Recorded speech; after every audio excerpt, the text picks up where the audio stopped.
Turn up the radio, turn up the radio.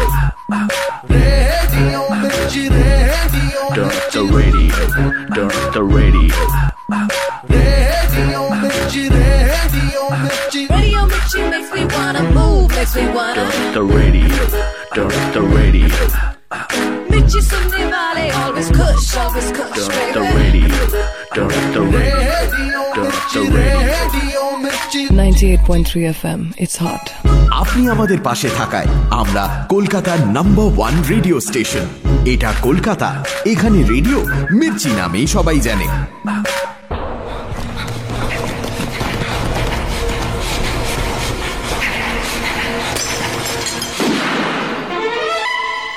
Sunday suspense শুধুমাত্র radio Mirchi 98.3 FM A. It's hot. Satyajit রায়ের লেখা রোমাঞ্চকর কিছু গল্প দিয়ে সাজানো রেডিও মির্চির বিশেষ নিবেদন সানডে সাসপেন্স।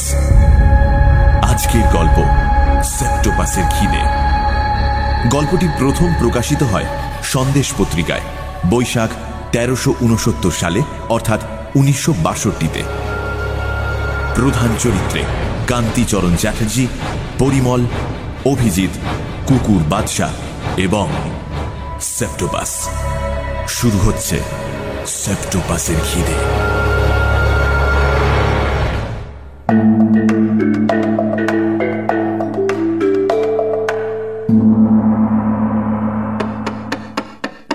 কড়া নাড়ার আওয়াজ পেয়ে আপনা থেকেই মুখ থেকে একটা বিরক্তিসূচক শব্দ বেরিয়ে পড়ল।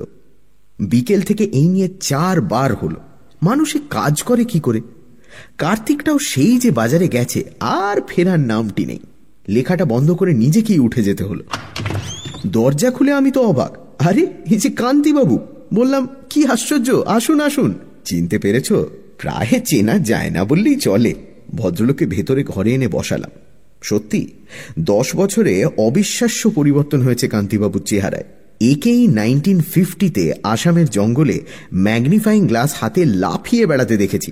50-এর কাছাকাছি বয়স তখনই, কিন্তু একটি চুলও পাকেনি। আর ওই বয়সে উৎসাহ ও এনার্জির যা নমুনা দেখেছিলাম, তা সচরাচর আমাদের তরুণদের মধ্যেও দেখা যায় না। তোমার অর্কিডের শখ এখনো আছে দেখছি। আমার ঘরের জানলা একটা টবের মধ্যে কান্তিবাবুরই দেওয়া একটা অর্কিড ছিল। শখ এখনো আছে বললে অবশ্যই ভুল বলা হবে। কান্তিবাবুই গাছপালা সম্পর্কে একটা কৌতূহল আমার মধ্যে জাগিয়ে তুলেছিলেন। তারপর উনি দেশ ছাড়া হবার পর থেকে ক্রমে সে শখটা আপনা থেকেই উবে গেছে, যেমন অন্য শখগুলোও গেছে।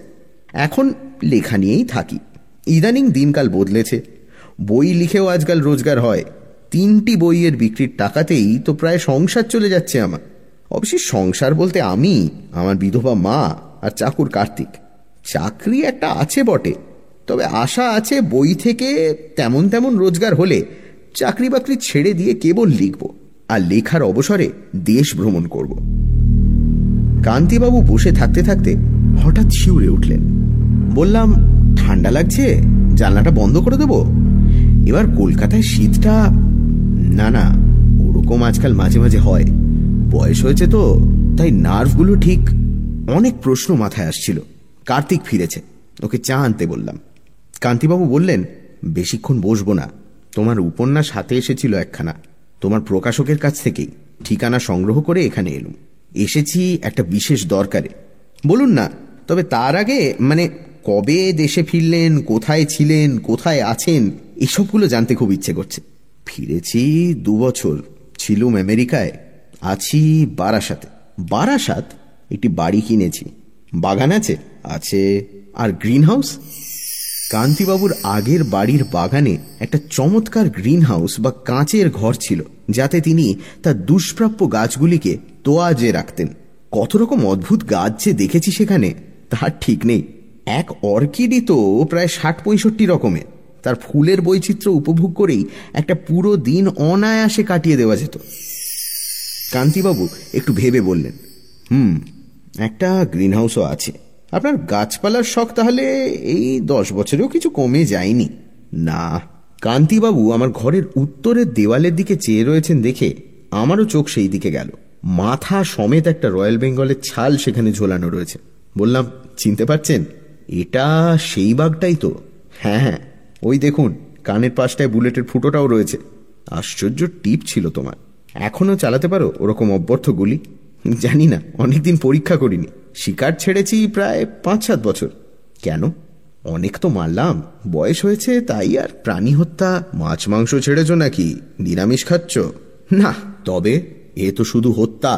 বাঘ মারলে কি, কুমির মারলে কি, মোষ মারলে ছাল ছাড়িয়ে মাথা স্টাফ করে কি শিং মাউন্ট করে দেয়ালে টাঙিয়ে রাখলে, ঘরের শোভা বাড়লো, লোকে এসে কেউ আঁতকে উঠলো, কেউ বাহবা দিল, তোমারও জোয়ান বয়সের অ্যাডভেঞ্চারের কথা মনে পড়ে গেল। আর মুরগি, ছাগল, ইলিশ, মাগুর যে নিজে চিবিয়ে খেয়ে ফেলছো হে, শুধু প্রাণী হত্যা নয়, প্রাণী হজম। হ্যাঁ, কি আর বলি, অস্বীকার করতে পারলাম না। সানডে সাসপেন্স শুধুমাত্র radio Mirchi 98.3 FM A. It's hot. গল্পের পরবর্তী অংশ ব্রেকের পর। 5 বছর পর দেখায়, ইজন্ট ইট? হ্যাঁ, সেই ইউনিভার্সিটি থেকে বেরোনোর পর। তুই কফি খাবি? কফি আমি খাই না। ও হ্যাঁ,